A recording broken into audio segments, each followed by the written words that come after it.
अब देखिए यहाँ पे है relation between zeros and coefficient. अब मान लेते हैं पी एक्स एक पॉलिनोमियल है। पॉलिनोमियल क्या है? A X square plus B X plus C. A B C आपको पता है कि जैसे जो वेरिएबल के सामने लिखा रहता है वो उसका कॉफिशिएंट होता है। ठीक है, अभी मैंने वीडियो में बताया था। तो यहाँ एक्स के सामने क्या लिखा हुआ है? ए, तो ए इसका कॉफिशिएंट है, बी इसका कॉफिशिएंट है और सी ये कॉफिशिएंट है। ये सब ए बी सी क्या है? कॉफिशिएंट है। ठीक, अब relation between zeros and coefficient. तो किसी भी क्वाड्रेटिक पॉलिनोमियल के आपको पता है कि कितने जीरोज होते हैं? 2 जीरोज। तो 2 जीरोज अगर जो होते हैं उसको मैं मान लेता हूं अल्फा और बीटा। क्या मान लेते हैं? इसके जीरोज आप निकालेंगे। जैसे अभी ये जो क्वाड्रेटिक पॉलिनोमियल था इसके आपने देखा कितने जीरोज हैं? 2 जीरोज। एक तो है -1 और दूसरा क्या है? 4। तो इस जीरोज को अल्फा मान लेते हैं और इसको क्या मान लेते हैं? बीटा। ठीक है, तो यहां मान लेते हैं let alpha beta are zeros of polynomial.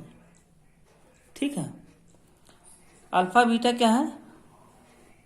Are zeros of polynomial. अब जो कॉफिशिएंट और जीरोज के बीच में रिलेशन होता है वो आपको बता रहा हूं मैं। सम ऑफ द जीरोज यानी कि alpha plus beta is equal to क्या होना चाहिए? -b/a होना चाहिए, -b/a। और अल्फा इंटू बीटा वो क्या होना चाहिए? c/a होना चाहिए। ठीक, ये आपके जो है रिलेशन है किसके किसके बीच का? जीरोज और कॉफिशिएंट के बीच का। ए बी सी कॉफिशिएंट है, ये जीरोज है, तो सम ऑफ द जीरोज होना चाहिए -b/a होना चाहिए, प्रोडक्ट ऑफ द जीरोज क्या होना चाहिए? c/a होना चाहिए। ठीक है, इस रिलेशन को हमें क्या करना रहता है? वेरीफाई करना रहता है कि क्या ये सब में अप्लाई होता है कि नहीं होता है। तो जो पिछला एग्जाम्पल था जिसका हम लोग ग्राफ बनाए थे, ये वाला पॉलिनोमियल, ठीक है, पॉलिनोमियल क्या है? y is equal to x square -3x - 4। क्या है? y is equal to 3x square minus x square -3x - 4, ये गलत हो गया। y is equal to x square -3x - 4, ये आपका पॉलिनोमियल है। तो इसमें a क्या है? इसका कॉफिशिएंट जो रहता है वही a होता है, तो 1 है। b कितना है? -3 और c कितना है? -4। ठीक, आप ग्राफ से देखे हैं जो इसके जीरोस थे कितने थे? 2 जीरोस थे। यहां देखिए इस ग्राफ में है ना, ये दो एक्स को 2 बार कट किया था। ठीक है, तो इसके 2 जीरोस थे अल्फा और बीटा। अल्फा कितना था? -1 और बीटा कितना था? 4 था। तो इसमें जो है अल्फा इज इक्वल टू कितना रहेगा? -1 और beta is equal to 4। Alpha is equal to -1, beta is equal to 4। अब आपको जो रिलेशन वेरीफाई करना है, रिलेशन क्या वेरीफाई करना है कि alpha plus beta is equal to -b/a होना चाहिए। ठीक, अल्फा आपका -1 है तो -1 रख दीजिए। बीटा आपका कितना है? 4 है, इज इक्वल टू क्या होना चाहिए? -b/a। तो ये माइनस तो पहले से है फार्मूले में, और b का जो वैल्यू यहाँ दिया हुआ है कितना दिया है? -3 बाई a कितना है? a 1 है। ठीक, -1 और +4 कितना हो गया? ये 3 हो गया। इधर --+3 हो गया। ये देखिए इक्वल आ गया दोनों, कि नहीं आ गया? इसका मतलब कि ये जो है रिलेशन इसमें क्या हो रहा है? वेरीफाई हो रहा है। आपको यही वेरीफाई करना रहता है। ठीक है, अब एक और एग्जाम्पल। अब अल्फा, हाँ अभी ये तो वेरीफाई करना रह ही गया। अल्फा इंटू बीटा क्या होना चाहिए? वो c/a होना चाहिए। ठीक, अल्फा की वैल्यू देखिए यहाँ है -1 और बीटा की वैल्यू 4 इज इक्वल टू क्या होना चाहिए? c/a। c कितना है? -4 बाई a यानी कि 1। अब देखिए -4 इंटू माइनस नहीं, -1 इंटू 4 कितना आ जाएगा -4, और इधर भी -4/1 -4, यानी कि दोनों इक्वल आ गया है कि ये भी वेरीफाई होगा कि अल्फा इंटू बीटा जो है वो C/A होना चाहिए।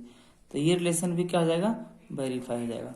ऐसे ही और भी एग्जाम्पल दे सकता है जिसमें आपको वेरीफाई करना रहेगा। जैसे मैं यहाँ कुछ क्वेश्चन करवा दे रहा हूँ, उसके बाद आप लोग एक्सरसाइज करिएगा।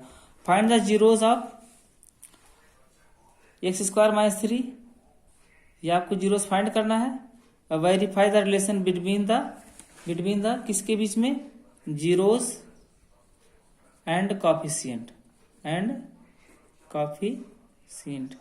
यहाँ पे मैंने 2 एग्जांपल ले लिया है, ठीक है। एक तो ये इसके जीरोस फाइंड करना है और एक इसके जीरोस, और उसके बाद में वो रिलेशन जो था alpha plus beta equal to -b/a, alpha into beta equal to C/a, वो दोनों रिलेशन वेरीफाई करना है, ठीक है। पहले तो इसके जीरोस हम लोग फाइंड करते हैं, देखते हैं, फर्स्ट क्वेश्चन सॉल्व करते हैं, ठीक। देखिए यहाँ पे है x² - 3, इसको आप y मान लीजिए, कुछ भी मान लीजिए, या px मान लीजिए क्योंकि पॉलिनोमियल है। आप इसके जीरोस कैसे फाइंड करेंगे, 9th में आप फैक्टराइज करना जानते हैं, इसको फैक्टराइज करिए पहले। ये x², इसको क्या लिखा जाता है, -√3 का स्क्वायर लिख सकते हैं, ये देखिए लिख सकते कि नहीं, √3 का स्क्वायर जो है √3 इंटू √3 वो 3 हो जाएगा, यानी कि इस 3 को √3 का स्क्वायर लिखा जा सकता है। अब ये क्या है, a² - b² है, तो ये फार्मूला लगा देंगे, a² - b² का, a - b a + b, a minus b, a और b है, ये a है, ये b मान लीजिए, a - b, और ये क्या हो जाएगा a + b, यानी कि ठीक है, ये y होगा। अब जीरो निकालने के लिए आपको पता है कि इसको हमें इक्वल टू 0 लिखना पड़ेगा। किसी 2 चीज का प्रोडक्ट 0 है तो इसका मतलब या तो ये 0 होगा या तो ये 0 होगा। एक बार इसको 0 करिए, ऐसे करके इज इक्वल टू 0, तो यहाँ x इक्वल टू कितना आ जाएगा, √3। तो एक जीरो तो इसका आ गया, यानी कि alpha is equal to a √3 मान लीजिए। अब दूसरा एक बार 0 पुट करिए, x प्लस √3 भी 0 के बराबर होना चाहिए। तो यहाँ से जब ट्रांसफर करेंगे तो x इज इक्वल टू एक बार आ जाएगा -√3, तो इसको बीटा मान लीजिए, यानी कि बीटा इज इक्वल टू -√3 आ गया, ठीक है। अब आपको क्या करना है, आपके पास अल्फा और बीटा यहाँ है, ठीक, अल्फा इज इक्वल टू √3 है और बीटा इज इक्वल टू -√3 है। अब हम देखते हैं कि इसमें ABC क्या है, ठीक। तो देखिए इस रिलेशन में इसको स्टैंडर्ड इक्वेशन से कंपेयर किया जाए। स्टैंडर्ड इक्वेशन क्या होता है, स्टैंडर्ड इक्वेशन होता है px is equal to ax² plus bx और प्लस c, ठीक। अब a जो होता है x² कॉफिशिएंट होता है, तो x² कॉफिशिएंट इसमें 1 है, तो a इज इक्वल टू कितना हो गया 1। b जो होता है x कॉफिशिएंट होता है, तो b तो इसमें है ही नहीं है, x क्योंकि x ही नहीं है इसमें, x वाला टर्म इसमें है ही नहीं, तो b इज इक्वल टू क्या जाएगा 0। और c जो होता है वो कांस्टेंट टर्म होता है, लास्ट वाला टर्म होता है, जो कि कितना है -3, ठीक। अब जो आपका रिलेशन उसको वेरीफाई करिए। रिलेशन क्या है, alpha plus beta is equal to -b/a होना चाहिए। तो अल्फा आपका कितना है √3, बीटा कितना है -√3 हो गया ये, ठीक है। प्लस तो बीच में है तो प्लस माइनस हो जाएगा, इज इक्वल टू क्या होना चाहिए -b/a, तो -b तो आपका क्या है इसमें 0 ही है, और a कितना है 1 है, तो √3 -√3 0 हो गया, 0 इज इक्वल टू ये -0/1 कितना हो जाएगा, ये भी 0 हो गया, तो 0 इज इक्वल टू 0, यानी कि ये रिलेशन जो है आपका क्या हो गया, ये वेरीफाई हो गया। दूसरा रिलेशन क्या है, alpha into beta is equal to C/a होना चाहिए। तो अल्फा आपका कितना है √3, बीटा आपका कितना है -√3 इज इक्वल टू क्या होना चाहिए C/a। C आपका कितना है -3 और a कितना है 1 है, a यहाँ पे क्या है 1 है, तो √3 इंटू √3 ये तो 3 हो जाएगा, माइनस यहाँ है तो वो माइनस आगे जाएगा, और यहाँ -3/1 कितना हो जाएगा -3, तो ये आपका -3 इज इक्वल टू -3, यानी कि ये वाला रिलेशन भी क्या हो गया आपका वेरीफाई हो गया, ठीक। अब ऐसे आपको जो है और भी जीरोस निकाल के उसका रिलेशन वेरीफाई करना रहेगा। ये जो सेकंड क्वेश्चन है मैं अगले पेज पे करता हूँ, ठीक। x² - 2x - 8 है ये, ठीक। क्या है क्वेश्चन, क्या है x square minus 2x minus 8। ठीक, मानते हैं ये y इज इक्वल टू ऐसे है। इसमें भी आपको क्या करना है, जीरोज निकालना है, अल्फा बीटा यानी कि निकालना है, और उसके कॉफिशिएंट ए बी सी से इसको निकाल के और रिलेशन को वेरीफाई करना है, जो आपको रिलेशन बताया गया है। अब इसमें ए कितना है 1, बी कितना है -2, सी कितना है -8। इसको फैक्टराइज करेंगे। फैक्टराइज करना आपको आता होगा शायद, 9th में या 8th में आपको बताया गया है।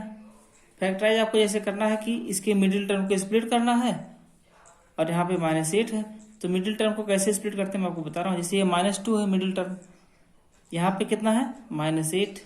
अगर यहाँ पे कुछ होता तो उसको मैं 8 के साथ में मल्टीप्लाई कर लेता। इसके साथ में यहाँ पे जो कुछ रहता है मैं इसको क्या करता हूँ, यही आपको करना है कि इसको इसके साथ मल्टीप्लाई करना है। जो आएगा उसको यहाँ रखिएगा, और जो मिडिल टर्म का कोफिशिएंट है उसको यहाँ रखिए। ठीक है, अब -2 और -8 में -2 को ऐसे स्प्लिट करना है कि जोड़ने घटाने से -2 आ जाए और मल्टीप्लाई कर देने से ये वाला टर्म आ जाए। ठीक, जोड़ते घटाते हैं इसको ऐसे, 4 और 2, 4 2 8 होता है। इसको मैं लिखता हूँ -4 और +2। -4 + 2 कितना होगा, यही हो जाएगा। अगर -4 का मल्टीप्लाई 2 से कर दिया जाएगा तो ये वाला आ जाएगा।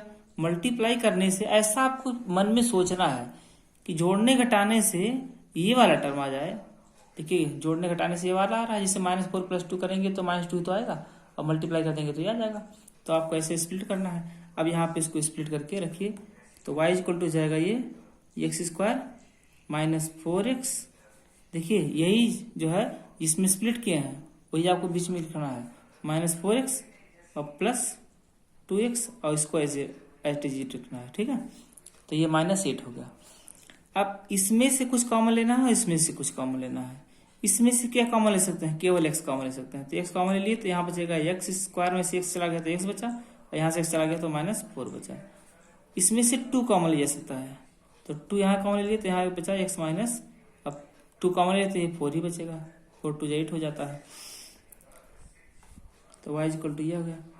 अब इसको एक साथ, जो ब्रैकेट में उसको एक साथ लिख लीजिए x - 4, और जो ब्रैकेट से बाहर बचा है उसको भी एक साथ लिख लीजिए x + 2। अब जीरोज आपको फाइंड करना है तो आपको क्या करना पड़ेगा, इसको 0 के बराबर पुट करेंगे।